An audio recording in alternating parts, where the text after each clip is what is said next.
Hello viewers, welcome back to all tips in Tamil channel. இன்றைக்கி நம்ம பார்க்க போகிற வீடியோ எப்படி சூடான சுவையான ஆம்லெட் ரெடி பண்ணுறது.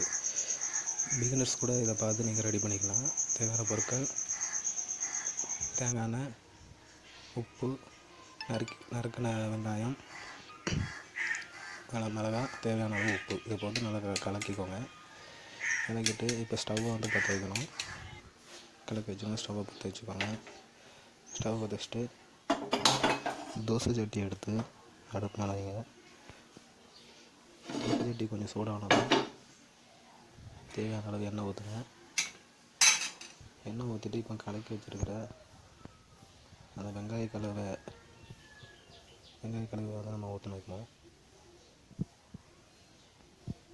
வெங்காய கலவை ஊற்றிட்டு வெங்காய கலவை ஊற்றிடுங்க. ஊற்றிட்டு நல்லா வேகிற வர விடுங்க. வேகிற விட்டு தோசை எப்படி மாற்றி விடுவோம் அதுபோல் மாற்றி போட்டு பெப்பர் தேவைப்படுறவங்க பெப்பர் தூக்கிக்கோங்க. இதில் வந்து தேங்காய் எண்ணெய் பதிலாக நெய் கூட நீங்கள் யூஸ் பண்ணிக்கலாம். நெய் யூஸ் பண்ணிங்கன்னா நல்லாயிருக்கும். தேங்காய் எண்ணெய் நல்லா கம்ம நம்ம ஸ்மெல் வரும். இப்போ அதை மாற்றி போடணும். மாற்றி போட்டு ரொம்ப வேக விட்டாங்க ஆடாயிடும். மீடியமாக மாற்றி போட்டோம்னா மீடியமாக வேக விடுங்க. வேக விட்டுட்டு இப்போ சூடான செய்வாங்க.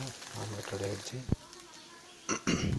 இது வந்து பிகினர்ஸ் கூட ஈஸியாக பண்ணலாம். வீட்டிலேருந்து ஆம்லெட் பண்ணுறதுனா ரொம்ப ஈஸி. ஸோ அந்த வீடியோ பிடிச்சினா பாருங்கள்.